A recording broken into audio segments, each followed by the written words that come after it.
Hello, and welcome to the September 2011 edition of Radnor 411. My name is Jim Doling, and I will be your host. Up first this month is Bill White of the Finance Department. All right, thank you. And here's what's going on in finance for the month of September. Basically, the primary things that are going on this month is budgets. Budget. As we approach the end of 2011, we are working through with the various departments and analyzing how the activity has gone through the first 8 months of the year versus what was budgeted, identify variances, both favorable and unfavorable, and put plans of action in place to correct. And as part of that, there'll be a resolution going to the Board of Commissioners in September with budget amendments, keeping in mind that the amendments that are necessary in our case, since we're a municipal township, given the laws that exist for as laid out in the Home Rule Charter and the Administrative Code, that the budget is more than just a planning document. It is a legal document in the sense that it gives authority to the township to expend municipal resources or monies that are collected through the various methods that we collect money. So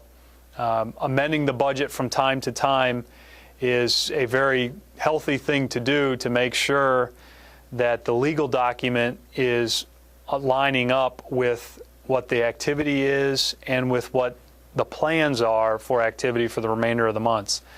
A really good example is mid-year there was a changeover in engineering where the prior engineer had retired or resigned, and the township switched gears and is now working with contracted engineers. So there's an example of how last September and October and November, when we were putting the 2011 budget together, that was something that could not be planned for, yet here we sit today, and that is reality. So it's necessary to amend the budget to bring reality in with, to match reality up with the budget. So those are the kind of amendments that we're working on now, and we'll present to the board in September this month. The other major item this month is the conclusion of the 2010 audited financial statements. I know September's way too late to be getting these out, but it took some extra time. There was difficulty in getting documentation. There was difficulty in organizing the documentation.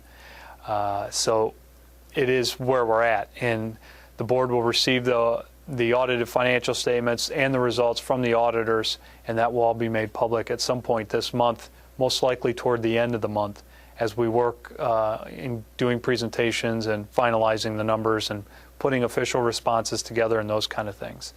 I'm also happy to report along those same lines as the Citizens Audit Review and Financial Advisory Committee, also known as CARFAC in short, have been meeting regularly since the end of July and have been involved in the conclusion of the audit process, and will be involved in the presentations with the auditors and hearing the audit results and providing their input and asking questions. And so one of the primary purposes for creating the committee was to serve in that capacity as a citizen sounding board versus the audit results, and they are serving in that capacity, and that's actually working right now, which is excellent news. It provides that added layer of checks and balances, another group of experts, professionals taking a look at this information, as well as providing an additional layer of transparency. So that's excellent news to report on that front. Getting back to the budgeting concept, as I mentioned, we're cleaning up 11, and we're also building 2012's budget. The major activities that are going on right now administratively are the updates to the 5-year capital plans, the revenue estimates for all the different types of revenue, the big pieces of that being the business tax component and the departmental earnings component. The real estate taxes, that's more of a public discussion and board discussion, and a lot more public input goes into that, whereas the departmental earnings and business taxes are generally set and fluctuate by activity, not necessarily by the rates themselves. For example, business tax, the tax rates themselves won't change, so we're working through the estimates and historical trends and trying to predict what those might look like in terms of activity for next year. Additionally, the departments are working on their operational expenses. They keep them running from month to month, and finance is working with those departments on putting the payroll and associated costs, those estimates together for each of the departments next year. Going into 2012, there's a couple pretty significant changes that we're going to incorporate in the budget, including taking a lot of the expenses that are currently aggregated and accounted for in one area of the budget that really should be split out and broken back out and accounted for in the various departments, so we as administrators and you as taxpayers and stakeholders can get a better idea of how much things cost simply by looking at the reports, where the reports today fall short of doing that. So that's something else that we're going to work at correcting in 2012. It's a pretty big undertaking because it's a lot of changes in accounting. So it's taken a while to build those calculations and to create the various accounts and set this up. So that's why we're looking at a 2012 date. The last item I have for September is just an update on some other projects that I had spoken about in prior reports. The Township now has a fully automated purchase order system up and running, where all purchases for the Township are required to have a purchase order pre-approved, and that is all being done electronically and tracked electronically. The only items that don't require a purchase order at this time deal with utility expenses and payroll expenses, because utilities, generally speaking, departments don't have a whole lot of control over that. Those are being monitored as we look at the budget activity. And on the payroll side, those are set by the board. And what we're doing is we're monitoring to make sure the rates that the board set, either through the collective bargaining agreements or through other resolutions and ordinances, are occurring as the board adopted. So that's why those two items don't require purchase orders, because there's specific other areas that we could track those. So that was something that was brought to the Township's attention by prior audits, and we are complying with that now on an electronic basis. And we've worked out a lot of the bugs, but there's still a few bugs that we're working on. So those are the major items going on this month. In addition to those, there's the IT items that go on on a daily basis. There's plenty of HR items that we work on, and there's the daily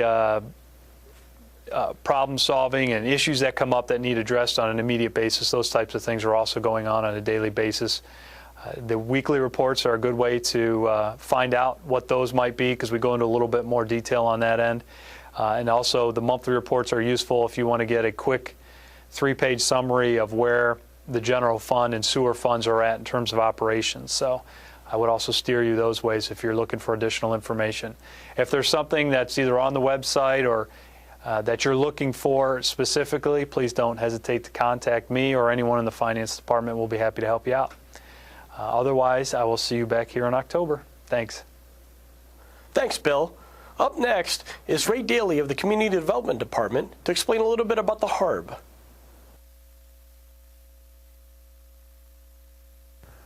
My name is Ray Daly. I'm a code official for Radnor Township. I am here to speak to you about some duties of the staff the Community Development performs. Today, we will go over the procedures for a HARB application. HARB stands for Historical Architectural Review Board.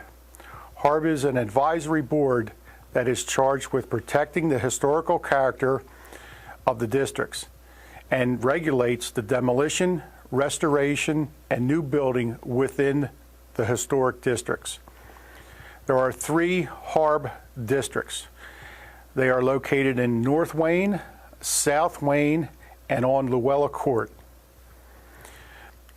When planning a project in HARB, the owner, a contractor, or the architect must complete the supplied form by the Township.